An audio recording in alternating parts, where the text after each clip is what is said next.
Miss झाली ना आपल्या परिसरातील ताजी अपडेट? अहो मग आजच C24 या आपल्या यूट्यूब चॅनलला लाईक करा, शेअर करा, सबस्क्राईब करा आणि बेल आयकॉनवरती क्लिक करायला अजिबात विसरू नका. राहुरी शहरामधील नामांकित साईराम इलेक्ट्रॉनिक्स अँड बॅटरीज या दालनात तुम्हाला मिळतील सर्व प्रकारच्या इलेक्ट्रॉनिक वस्तू तसेच होम अप्लायन्सेस. साईराम इलेक्ट्रॉनिक्सचं नातं आहे खास. प्रत्येक घरात गुणवत्तेचा विश्वास. उन्हाळ्यामध्ये थंड थंड कूल करण्यासाठी AC, fridge, cooler, deep fridge यांची भव्य अशी रेंज. साईराम इलेक्ट्रॉनिक्स खरेदी विक्री संघ, नगर मनमाड रोड, राहुरी.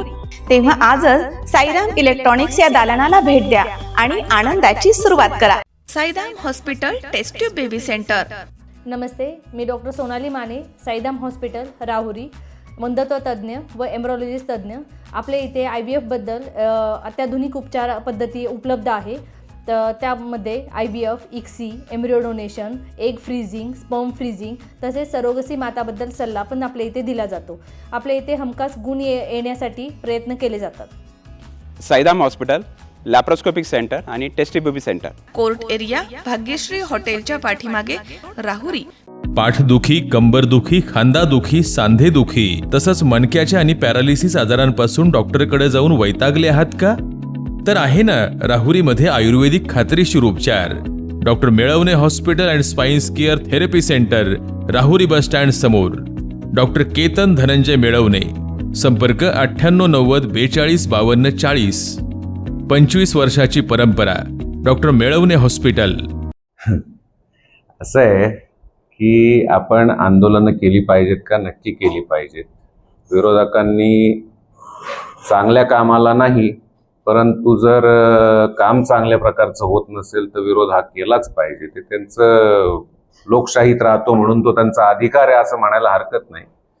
परंतु काय, आपण जे आंदोलन करतोय आत्ता त्या अनुषंगाने सांगायचं झालं तर गावामध्ये एका तरुण शेतकऱ्याने आत्महत्या केली.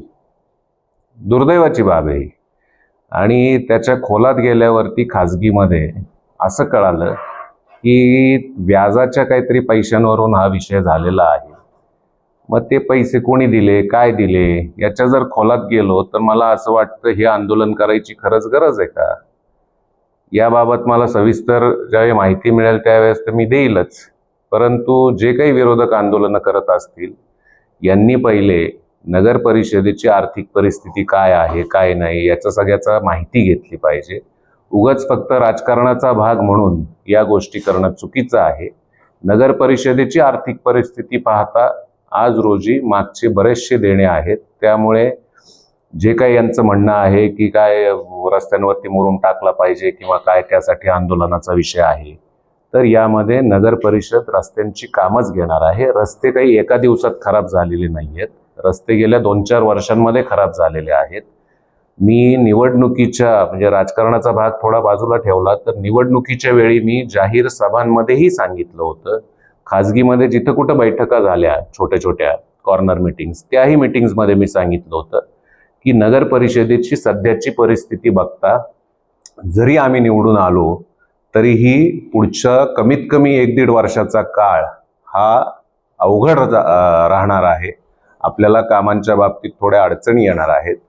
नगर परिषदेचा जो काही स्वनिधी असतो त्यातून ज्या काही तरतुदी करावी लागते त्या तरतुदींना आज रोजी नगर परिषदेकडे तेवढा निधी उपलब्ध नाहीये. शासनाकडून जे निधी येणार आहेत त्या निधींच्या बाबतीत आता काही निधी आलेले आहेत, काही कामं चालू होत आहेत, नवीन काही प्रस्तावही शासन दरबारी आहेत. पाणी पुरवठा असेल, तुमचं भूमिगत गटार योजना असेल, त्याचबरोबर रस्त्यांसाठीचे निधी असतील, याची तरतूद आपण शासन दरबारी करतोय. परंतु त्याला कालावधी जातो. ते काही एका दिवसाचं काम नाहीये. त्यामुळे या गोष्टी जर त्यांनी समजून घेतल्या म्हणजे प्रशासकीय कामकाज कसं चालतं हे मला असं वाटतं विरोधकांनी पहिले समजून घ्यावं आणि त्यानुसार त्यांना काय आंदोलनं करायची ती करावीत. केंद्रात भाजपचं सरकार आहे, राज्यात भाजपचं सरकार आहे. विकास कामं शेजारच्या नगर परिषदांमध्ये चालू झाले. शेजारच्या नगर परिषदांमध्ये मागे जे काही प्रशासकांचा काळ होता त्यामधले काही निधी शिल्लक होते. त्याचबरोबर नवीन निधी त्यांनाही आलेले आहेत, आपल्यालाही आलेले आहेत. परंतु निधी आलाय म्हणून तो कसाही फक्त उडवा या पद्धतीने काम आम्ही करत नाही. जे काही काम करायचंय ते चांगल्यात चांगलं काम हे व्हायला पाहिजे. म्हणजे जर आपण आजूबाजूच्या, मला कोणावरती टीका करायची नाहीये, परंतु जिल्ह्यामधल्या बाकीच्या इतर ठिकाणी जर आपण बघितलं तर कदाचित एखादं काम केलं तर ते 2-4 वर्षात परत तेच करावं लागतंय. देवळाली नगर परिषदेच्या कार्यकाळाबद्दल जर सांगायचं झालं तर 2017 ते 21 या कालावधीमध्ये जी काही कामं झाली ती नक्कीच चांगल्या प्रतीची कामं झाली आहेत. त्यातले बरेचसे रस्ते हे अजूनही सुस्थितीत आहेत. मध्यंतरीच्या काळात भूमिगत गटार योजना देवळालीमध्ये काम चालू झाल्यामुळे काही रस्त्यांची दुरावस्था झाली, काही रस्ते फुटले. त्यामध्ये भूमिगत गटार योजनेचं काम घेतानाही आम्ही रस्त्यांसाठी निधी मागितला होता, परंतु त्यावेळी शासनाकडे तशा तरतुदी नव्हत्या. त्यामुळे तो थोडा विलंब झालेला आहे. एकदा ती भूमिगत गटार योजनेची कामं झाल्यानंतर त्यातले रस्त्यांची जी कामं आहेत ती होणारच आहेत, परंतु यासाठी एका दिवसात हे होणं शक्य नाहीये. ही भूमिका किंवा ही वस्तुस्थिती आहे आणि ही विरोधकांनी समजून घेतली पाहिजे. विरोधी नगरसेवकांना सभागृहात बोलू दिले जात नाही, त्याचबरोबर मुख्याधिकारी, त्याचबरोबर कर्मचारी हे त्यांचे काम ऐकत नसल्याचा आरोप देखील त्यांनी काल पत्रकार परिषदेत केला.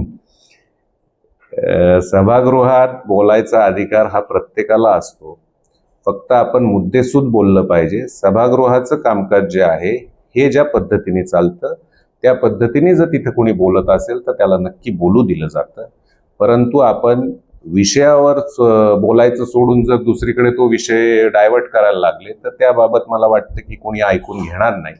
राहिला विषय अधिकाऱ्यांच्या बाबतीत, तर कुठलाच अधिकारी हा कुठल्या पक्षाचा नसतो, कुठल्याही राजकीय पक्षाचा कुठला अधिकारी नसतो.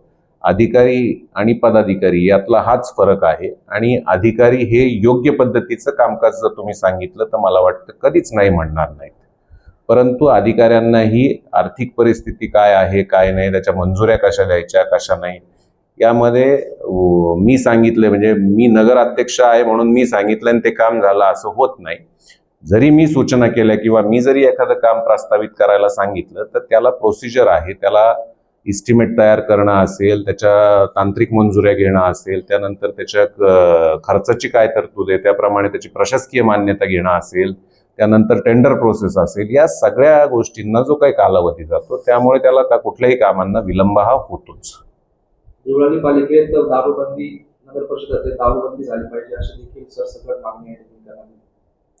देवळाली नगर परिषदेच्या हद्दीमध्ये दारूबंदीच्या बाबतीत असं आहे, देवळाली गाव हे वाड्या वस्त्यांवरती विखुरलेलं आहे. त्याच्यातून आपला राष्ट्रीय महामार्ग, राज्यमार्ग हेही गेलेले आहेत. त्यामुळे त्याबाबत शासन जे काही निर्णय घेत आहे तर काही भागामध्ये असं व्हायला लागलंय की शासन निर्णयाप्रमाणे काय वाईन शॉप असतील, परमिट रूम, बिअर बार असतील हे चालतातच, परंतु त्याच्या व्यतिरिक्त खूप सारे अवैध धंदे म्हणजे कोणत्याही लायसन्स शिवाय दारू विक्री हा अवैध धंदा आहे. तुमचे मटके, व्याजाचे धंदे या असले अवैध धंदे आहेत. या सगळ्याच धंद्यांच्या बाबतीत यामध्ये सभागृहामध्ये चर्चा झालेली आहे आणि लीगल जे काही असतील व्यवसाय ते नाही, परंतु इल्लीगल प्रकारे, अवैध प्रकारे चालणारे जे काही व्यवसाय आहेत ते कंट्रोल केले पाहिजेत आणि ते बंदच केले पाहिजेत. याबाबत सविस्तर चर्चा होऊन त्याप्रमाणे आम्ही जिल्हाधिकाऱ्यांकडे असेल, SP साहेबांकडे असेल, म्हणजे त्या शासनाचे जे काही संबंधित विभाग आहेत त्यांच्याकडे ती मागणी आम्ही करतोय.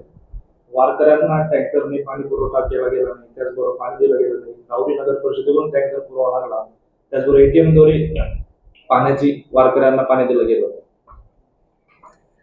असं आहे, आरोप करणारे हे आरोप करतच राहतात.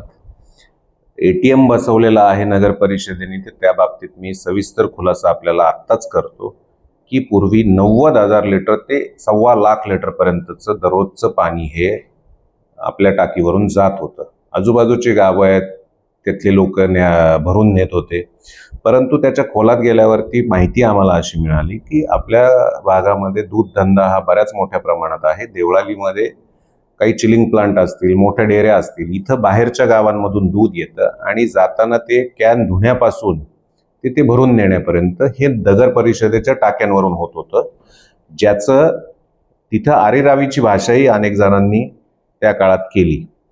त्यामुळे यातून ज्यावेळेस लक्षात आलं की एवढं पाणी जर जात आहे, आपण नगर परिषदेच्या माध्यमातून आपल्या नागरिकांना पाणी देत असताना त्याच्यावरती आपण पाणीपट्टी घेतोय आणि बाहेरच्या लोकांना आपण तिथं भरून द्यायला म्हणत नाहीये, परंतु त्याचा व्यवसाय केला जातोय. कॅननी पाणी भरून नेलं जातं आणि त्या संबंधित गावांमध्ये ते विकलं जातं. ही वस्तुस्थिती ज्यावेळी कळाली त्यावेळेस सगळ्यांनी चर्चा केली आणि एक वॉटर ATM आपण तिथं बसवून तो अंदाज घेतला पाहिजे. हे केल्यानंतर एक लक्षात आलं की 90,000 म्हणजे 1,00,000 लिटर पाणी जे जात होतं, आज पाण्याच्या टाकीवरती साधारणतः 10,000 लिटर पाणी जात आहे. याचा अर्थ पाण्याचा नक्कीच गैरवापर होत असावा, ते कंट्रोलमध्ये आलेलं आहे. त्यामुळे तो विषय वेगळा आहे.